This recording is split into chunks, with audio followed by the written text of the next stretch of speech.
नमस्कार, आदाब, सत श्री अकाल, जय भीम, जोहार। मेरा नाम है नवीन कुमार। एक नारा इस देश में बरसों से सुनते आ रहे हैं हम। इस देश में अगर रहना है तो मोदी योगी कहना है। लेकिन हमें अंदाजा नहीं था, आपको भी अंदाजा नहीं होगा कि यह नारा और इस नारे की अंधी जिद हमें एक ऐसे शर्मनाक मोड़ पर पहुंचा देगी जहां हम भारतीय कहलाने पर शर्मिंदा महसूस करेंगे। एक देश के तौर पर आज हम सब की नजरें झुकी हुई हैं, क्योंकि एक नारा लगा है, इस देश में अगर रहना है तो मोदी योगी कहना है। यह जो कहानी आपको मैं सुनाने जा रहा हूं, जो घटना मैं आपको बताने जा रहा हूं, उसे सुनने के बाद दिल बैठ जाएगा आपको। आप सोचने पर मजबूर हो जाएंगे कि नफरत की आग ने, नफरत की जिद ने हमको कहां से कहां पहुंचा दिया है। हम सबको एक नागरिक से भीड़ में तब्दील कर दिया जा रहा है।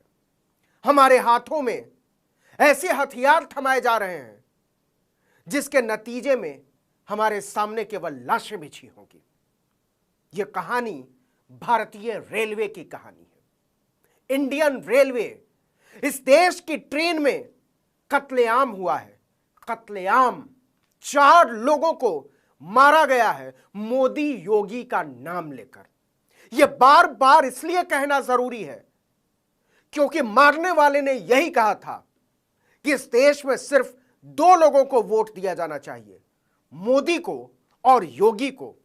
तो क्या जो लोग मोदी और योगी को वोट नहीं करेंगे, जो मोदी और योगी को जिंदाबाद नहीं करेंगे, जो मोदी और योगी के आगे सिर नहीं झुकाएंगे और जो मोदी और योगी का विरोध करेंगे, उनको गोली मार दी जाएगी, उनको मौत के घाट उतार दिया जाएगा, उनको सड़कों पर फेंक दिया जाएगा, उनसे जीने का हक छीन लिया जाएगा। यह सवाल इसलिए उठा है कि भारत की एक एक्सप्रेस ट्रेन में, एक रेलगाड़ी में जो जयपुर से मुंबई चलती थी, उस ट्रेन में मुसलमानों का कत्लेआम हुआ है। मुसलमानों का कत्लेआम, और मारने वाला कोई सिरफिरा नहीं है, मारने वाला कोई गुंडा मवाली नहीं है। वो बाकायदा फोर्स की वर्दी में था, ड्यूटी पर तैनात था, सर्विस रिवॉल्वर के साथ सफर कर रहा था। और उस ट्रेन में मासूम मुसाफिरों का जो टिकट लेकर मुंबई पहुंचना चाहते थे, उनको मौत के घाट उतार दिया गया। एक बार फिर कहता हूं, मोदी योगी का नाम लेकर। कहानी सुनिए। और कहानी क्या है? हमें एक ऐसे जानवर में तब्दील किए जाने की कहानी है जिसमें हम सब अंधे होते जा रहे हैं। हमें देखना बंद हो चुका है, हमें कुछ नजर नहीं आ रहा है सिवाय इसके कि मोदी और योगी, इन 2 लोगों के लिए पूरा देश काम करेगा और इन 2 लोगों के सामने पूरा देश नतमस्तक होगा। यही संदेश गया है इस कत्लेआम से। सुनिए, जयपुर से मुंबई जाने वाली सुपरफास्ट ट्रेन अपने गंतव्य की ओर जा रही थी। सुबह के 5 बजे थे। जरा सोचिए, सुबह के 5 बजे ट्रेन मुंबई से ठीक पहले वापी स्टेशन पर रुकती है। वापी स्टेशन से पहले एक कांस्टेबल जो आरपीएफ में तैनात था, 33 साल का चेतन सिंह, कंट्रोल रूम को फोन करता है कि मुझे बेचैनी महसूस हो रही है। कंट्रोल रूम उसके रिप्लेसमेंट के लिए वापी पर एक दूसरे कांस्टेबल को तैनात करने की बात करता है। लेकिन कुछ ही देर बाद चेतन सिंह कहता है कि मैं ठीक हूं और मैं ड्यूटी कर सकता हूं। कोई नहीं जानता था कि वापी स्टेशन के बाद क्या होने जा रहा है, कौन सा खेल खेला जाने वाला है। मौत का खेल, कत्लेआम का खेल, इस देश को नीचा दिखाने का खेल, संविधान को रौंदने का खेल, मोदी और योगी का नाम लेकर। जैसे ही वापी स्टेशन से जयपुर मुंबई सुपरफास्ट आगे निकलती है, एक स्टेशन आता है। उस स्टेशन का नाम है, छोटा सा स्टेशन है, वैतरणा। वहां ट्रेन पहुंचती है और अचानक से धाएं धाएं की आवाज आने लगती है। पता चला है अभी तक की जानकारी के हिसाब से कि चेतन सिंह की अपने अफसर टीकाराम मीणा से बहस होती है। मोदी और योगी को लेकर, उनके राज को लेकर, महंगाई को लेकर, बेरोजगारी को लेकर बहस होती है। इस बहस के बाद चेतन सिंह, 33 साल का चेतन सिंह अपने अफसर पर अपनी सर्विस रिवॉल्वर तान देता है, अपनी ऑटोमेटिक सर्विस रिवॉल्वर, और सीधे पॉइंट ब्लैंक रेंज से, फिर कहता हूं पॉइंट ब्लैंक रेंज से, अपने अफसर जिसको वो सलाम ठोकता था, जिसको वो रिपोर्ट करता था, वो आदिवासी थे, टीकाराम मीणा। टीकाराम मीणा को Chetan Singh point blank range से गोली मार देता है, गोली मार देता है, और टीकाराम मीणा वहीं ढेर हो जाते हैं।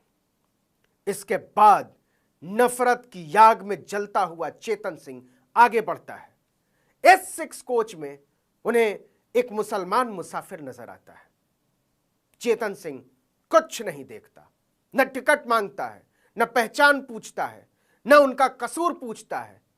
वो नींद से बस जागे थे, और इसके बाद उन्हें भी पॉइंट ब्लैंक रेंज से गोली मार देता है चेतन सिंह।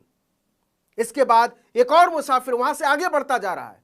वो ASI टीकाराम मीणा को गोली मारने के बाद आगे बढ़ता जा रहा था, और जो भी मुसलमान उसे नजर आ रहा था उसको गोली मारता जा रहा था। इसके बाद वो असगर अब्बास अली 48 साल के, उनको गोली मार देता है। अब्दुल कादर 64 साल के, उनको गोली मार देता है। यहां तक कि वो पेंट्री कार तक पहुंचता है, और पेंट्री कार में भी एक मुसाफिर को गोली मारता है। 2 मुसाफिरों का नाम सामने आ चुका है, एक अफसर का नाम सामने आ चुका है, टीकाराम मीणा, असगर अब्बास अली 48 साल के, और अब्दुल कादर। चौथे मुसाफिर के नाम का पता लगाया जा रहा है, लेकिन उसने गोली इस वजह से चलाई क्योंकि वो मोदी और योगी को लेकर पागल हो चुका था, सनकी हो चुका था, और उसके दिमाग पर, उसके दिल में खून सवार हो चुका था। नफरत से भरा हुआ चेतन सिंह जयपुर मुंबई सुपरफास्ट एक्सप्रेस में गोलियां बरसाता जा रहा था, ताबड़तोड़। क्या आप सोच सकते हैं कि पूरे 12 राउंड गोली चलाई चेतन सिंह ने। ट्रेन की कांच भी टूट गई। पॉइंट ब्लैंक रेंज से उसने सबको मारा, मतलब बचने की कोई गुंजाइश नहीं थी। और उसने सिर्फ इस वजह से गोली चलाई कि वो मर जाए, और वो मुसलमानों से नफरत में अंधा हो चुका था। और गोली मारने के बाद एक वीडियो सामने आया है। उस वीडियो में वो कहता हुआ नजर आ रहा है, जो आवाज आ रही है वो आवाज ये आ रही है, जरा सुनिएगा और ध्यान से सुनिएगा। वो कहता है कि पाकिस्तान से ऑपरेट हुए ये, शब्द सुनिएगा, कि पाकिस्तान से ऑपरेट हुए ये, और मीडिया यही कवरेज दिखा रही है।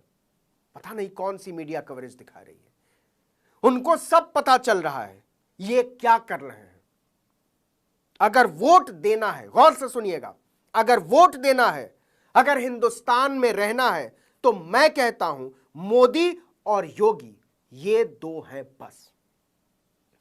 मतलब जो लोग मोदी और योगी का नाम नहीं लेंगे, जो लोग मोदी और योगी के आगे सिर नहीं झुकाएंगे, उनकी नीतियों से सहमत नहीं होंगे, और जो लोग उनकी नीतियों का विरोध करेंगे, उनको गोली मार दी जाएगी। ट्रेन में गाजर मूली की तरह उनको उखाड़ कर फेंक दिया जाएगा।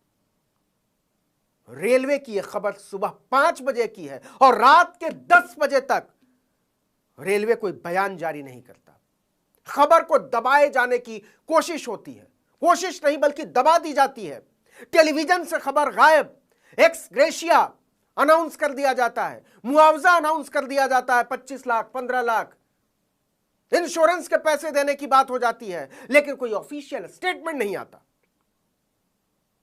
GRP का कहना है कि वीडियो में जो आवाज सुनाई दे रही है चेतन सिंह की, कि पाकिस्तान से ऑपरेट हुए, उनको सब पता चल रहा है ये क्या कर रहे हैं मीडिया वालों को। अगर वोट देना है तो हिंदुस्तान में रहना है, तो मैं कहता हूं मोदी और योगी।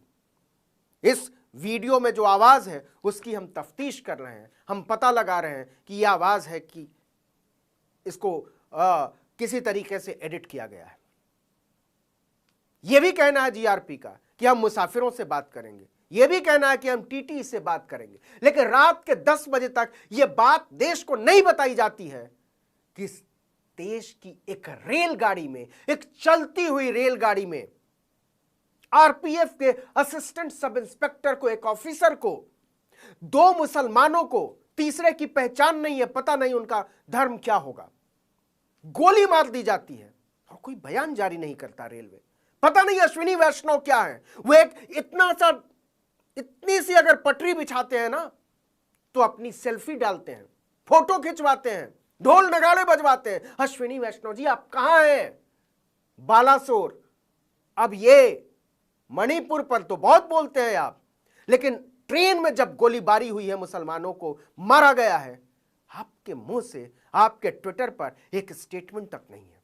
जैसे इस देश में लोगों को जानने का हक नहीं है कि आपने किस हक से मोदी और योगी का नाम लेकर आपकी फोर्स ने, जिसको मुसाफिरों की हिफाजत के लिए तैनात किया था, उसने गोली मारी। और यह बात बहुत बड़ी है।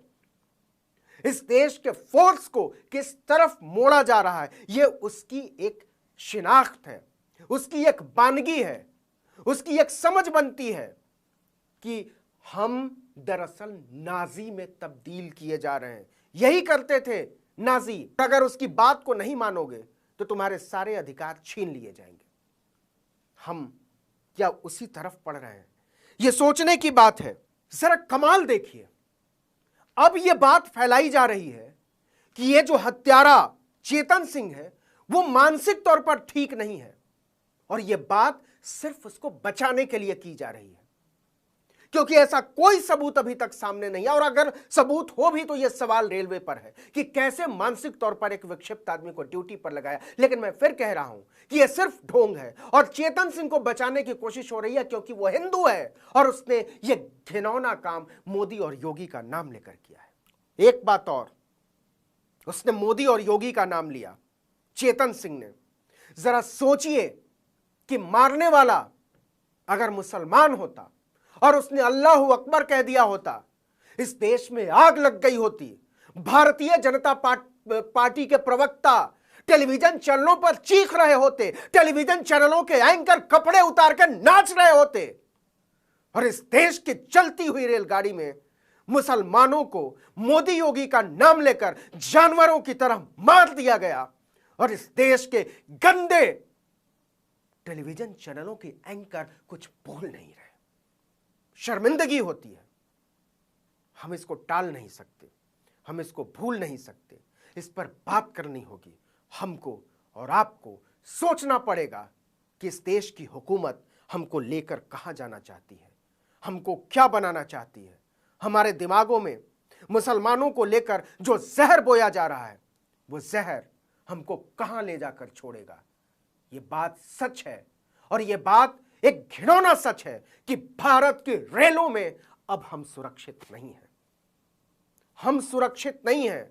हमको कभी भी गोली मारी जा सकती है, और मारने वाला सिर्फ इतना कहेगा कि आप मोदी और योगी के विरोधी हैं, आप मुसलमान हैं, आप ईसाई हैं, इसलिए आपको जीने का हक नहीं है। वो अपनी सर्विस रिवॉल्वर निकालेगा और पॉइंट ब्लैंक रेंज से आपके माथे में गोली मार देगा, आपके चीथड़े उड़ा देगा।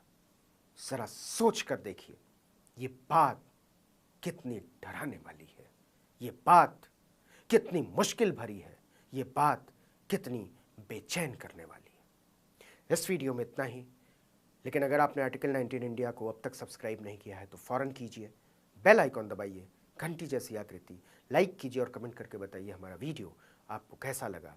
यूट्यूब पर देख रहे हैं तो चैनल को सब्सक्राइब कीजिए, फेसबुक पर देख रहे हैं तो पेज को लाइक कीजिए, ज़्यादा से ज़्यादा लोगों तक शेयर कीजिए।